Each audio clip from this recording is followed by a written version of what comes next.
Boys and girls, welcome to the 8th installment of the Fourth Down Forum podcast. I am your host, Dereck M. Fuster. I would do me a favor and just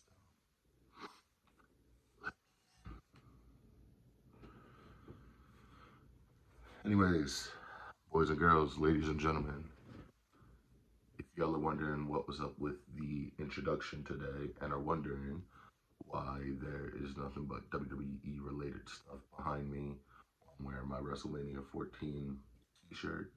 Um, Today's episode is going to be a little different. For those of you who do not know or do not follow wrestling or are unaware, Windham Rotunda, otherwise known as Bray Wyatt or the Fiend, sadly passed away last week, and I think it shook the wrestling world by storm. And I decided today I am going to do a tribute episode to Windham Rotunda because I am someone who follows wrestling. I followed wrestling since I was a little kid, and I never really grew out of that phase. So when I rebooted this channel, I did tell a lot of y'all that wrestling would be covered on this podcast, in addition to football, baseball, basketball, college football, stuff like that, things of that nature. So honestly, this is something I can speak on to where I don't really need a script. I can just speak from the heart. Um, and also, I do want to apologize if I do sound a little sick. Um, Went to bed early last night. Woke up still feeling like crap, so apologies for that. But I did want to put an episode out there. So we're just gonna speak from the heart. The first thing I want to say is Raw, SmackDown, NXT, and AEW all did a phenomenal job paying homage and tributes to Windham Rotunda. You know, the Fireflies were out, which y'all who follow wrestling know what those are. For those of you who don't, the Fireflies are when you take your cell phone, turn your flashlight on, the arena goes black, and Windham Rotunda alluded to those as his Fireflies. Man, this sucks, honestly. I didn't think we would have to do a tribute episode like this, and I think Bray Wyatt, most of you know him as Bray Wyatt. Windham Rotunda, also known as Bray Wyatt's passing, hit a lot of fans just as hard as when Eddie Guerrero passed away back in the day. Now, I personally was too young to remember Eddie Guerrero's passing. It was in 2005, so I want to say I was like 7 or 8 at the time, if my math is correct. I was following wrestling back then, but I didn't know the significance that his passing had had. But today we're just going to be going over like his WWE career, the legacy he left behind.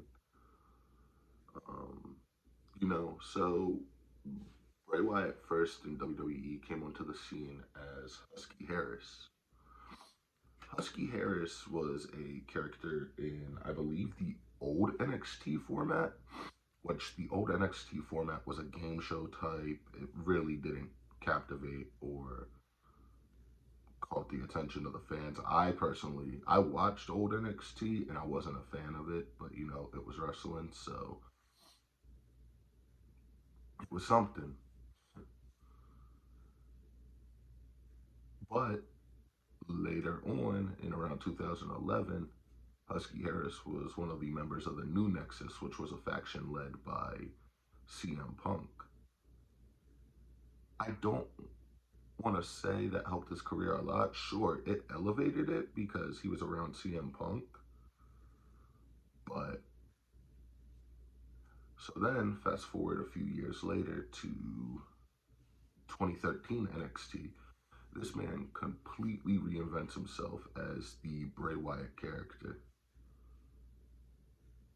The Bray Wyatt character was a very unique one. He would say stuff like "follow the buzzards," which that was the introduction to this episode was an homage to Bray Wyatt's original character. Um, yeah, he had the Wyatt family behind him, which the original version was supposed. Fun fact for a lot of y'all: the original version was supposed to include Summer Rae. There was another gentleman whose name eludes me at the moment, Eric Rowan, and Luke Harper. The version that was displayed on NXT programming was Bray Wyatt, Luke Harper, otherwise known as Brody Lee, who also is no longer with us. Rest in peace, Brody Lee.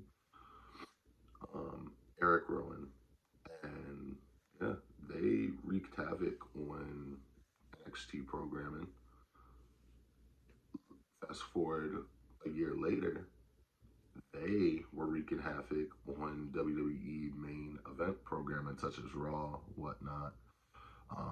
One of my favorite feuds of the Wyatt family was the Wyatt family versus the Shield. That was the build up to that was phenomenal. You know, them just appearing in the middle of the ring with the stare down, all of this stuff, just phenomenal. Now, in the later years, I want to say around 2015, the Wyatt family added Braun Strowman. And Braun Strowman, when first coming onto the scene, wasn't a fan. Gotta be honest. I thought the guy was green in the ring, and what do I know? I'm just a fan. I'm essentially a mark when it comes to wrestling. I'll put that out there. But he did get better as the years went on. Now, the Bray Wyatt character itself captivated with the audience, connected. It was something different. It was something unique. Um, Windham Rotunda himself, in the Bray Wyatt persona, said he was the new face of fear. For those of you who don't know, the OG face of fear, at least in my opinion, and I think a lot of other people's, would be Mark Calloway. And for those of you who don't know who Mark Calloway is, it is The Undertaker. The Undertaker captivated with a lot of fans as well. His career spanned over 3 decades. So, we get the Bray Wyatt character, right? First major feud I remember is WrestleMania 30, John Cena versus Bray Wyatt. As much as I love John Cena as a wrestler, as a performer, you know, he should have not went over in that match. The audience clearly was behind Bray Wyatt. Cena was already a decorated, I don't remember how many world titles he had. I want to say it was either at 15 or tied at 16 by that point. Could have been less, could be wrong there. But he was already a decorated world champion, WWE champion. He already had the star power behind him. Bray Wyatt was this up and newcomer and should have won that match. Fast forward a year later to WrestleMania 31. Undertaker versus Bray Wyatt. Now, for those of you who don't remember, this is the match after Undertaker lost to Brock Lesnar in what we could describe as an abysmal match. And that's not due to the performers not wanting to put on a good match or anything, but The Undertaker did suffer a concussion in that match. And yeah, so fast forward to that match at WrestleMania 31, The Undertaker actually credited Bray Wyatt, Windham Rotunda, with gaining his confidence back in the ring. So it's really cool to see that. Personally, if you ask me, I for years have went on saying Brock Lesnar should have not been the one to beat the streak. I said it should have been. I said it should have been CM Punk for the longest time, but sitting here reflecting on everything that's happened over the past week or so, I think you could have did a lot with giving Bray Wyatt with having Bray Wyatt be the man who ended the Undertaker's WrestleMania streak. Fast forward to WrestleMania 32, the Wyatt family gets a segment with The Rock, and The Rock has a match with Aaron Rowan. That was essentially a squash match. Um, I didn't really mind that match. You know, WrestleMania 32 kind of lacked a lot, if you ask me. Nobody's fault, to be honest. Injuries were piling up a lot that year in WWE. And I do want to take a quick moment to pause. If I seem a little shaken up, um, one, not feeling too great. Two, like this death, Windham Rotunda's death completely caught me off guard. So, you know. But anyways, let's get back to it. What The Rock did manage to do in that episode, or not episode, at that WrestleMania, he did put Bray Wyatt over. So I will always appreciate that. WrestleMania 34, if I'm not mistaken, it was either 34 or 35. Bray Wyatt returns during the Andre the Giant Memorial Battle Royal to help who else? Matt Hardy, who was doing the Broken character, which the Broken character was kind of watered down in WWE, if you ask me, but that's besides the point. This led to one of my favorite tag teams. This led to Bray Wyatt, Matt Hardy teaming up. I believe they even captured the Raw Tag Team Champions at one point, if I'm not mistaken. That was a very fun tag team. I thoroughly enjoyed it. Fast forward, you know, WrestleMania 36 doesn't really stop. Yes, it does, because I remember that match. WrestleMania 36, a rematch 6 years in the making. Now, this was the year that I'm not going to say what the word is because, you know, I don't like that stuff. This is the year that Cough Cough happened. I'm going to refer to it as that. So, you know, there wasn't really audiences in the crowd. This is during the Thunderdome era, all that sort of stuff. To truly understand how creative a man Windham Rotunda was, this man had a match with John Cena called a Firefly Funhouse match. And I actually went back and watched like the best of Bray Wyatt the other day on Peacock, and I watched this match, and it held up for me just as I remembered it. You know, we got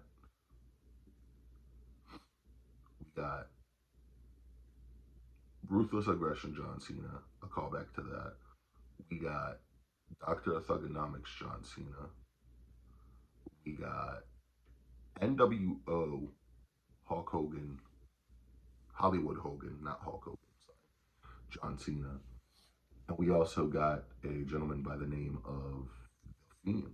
And for those of you who don't know, I'm going to talk some more about The Fiend, which is another one of Bray Wyatt, was another one of Bray Wyatt's characters. Um, the Fiend debuted in 2019, and the first ever person he did anything in the ring with was Finn Balor. Now, this makes a lot of sense because, you know, Finn Balor had the demon persona. Bray Wyatt has the Fiend. The Fiend was something else, man. And I mean that in the best possible way.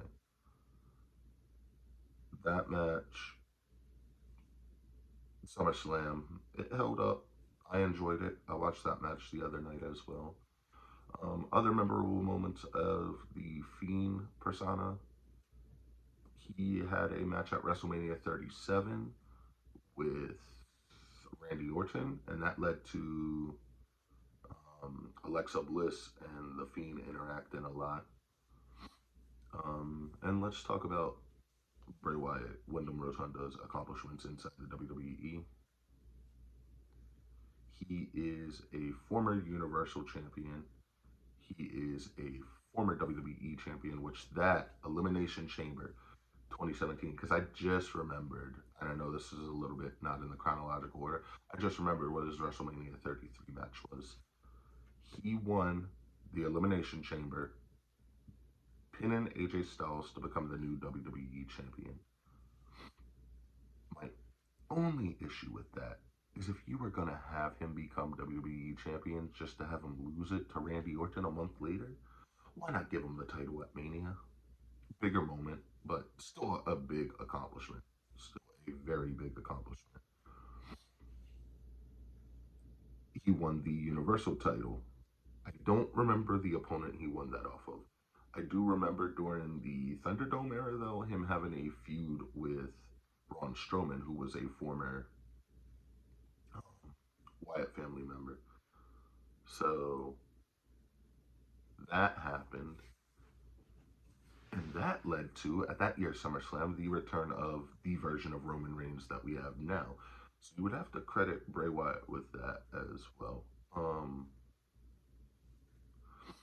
I think I speak for a lot of people when we say we are going to miss Windham Rotunda, the creativity he left behind. Oh, almost forgot. His return at Extreme Rules 2022 was one of the best returns I have ever seen or witnessed in my life. Like, I freaked out when you thought they were going off the air. They played that, and then you see him come out. The last feud Wyndham Rotunda ever had in the WWE was against a man by the name of LA Knight. Now, a lot of people didn't like the pitch black match at the Royal Rumble of last year, and that's okay. But it is the last match we ever got to witness from Wyndham Rotunda. And, I believe Bray Wyatt went over in that match, and I'm happy he did. But that also elevated LA Knight. And on the tribute episode of SmackDown, LA Knight had a beautiful tribute. He came out, he walked the line between kayfabe and reality, and it was just a beautiful thing to say. See, the last thing he said in that promo was, "A wise man once told me, the next time you see me, run." And shows, man. I do. My, my heart does go out to Bo Dallas. For those of you who don't know, Bo Dallas is the in real life brother of Bray Wyatt. So, JoJo Offerman, who is the fiance or wife of Bray Wyatt, his two young boys, in addition to IRS, the wrestler formerly known as IRS. For those of you who don't know, that is Bray Wyatt and Bo Dallas's real life real dad. Um,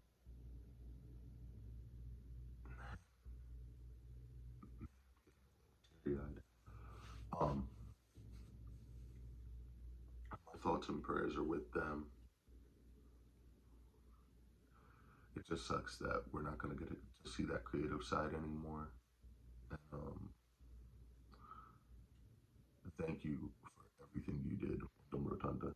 Also, we know what his name is. I've said it enough times. Thank you for putting smiles on millions of our faces, for being entertaining throughout the years, for giving us phenomenal matches, and for capturing all of our hearts. You will be missed. And thank you all for watching this episode. I greatly appreciate it. We do have some other stuff in the works, but I will get into that in the next episode I put out because I don't want to take away from this. You have a good one. Hug your loved ones. Tell them you love them.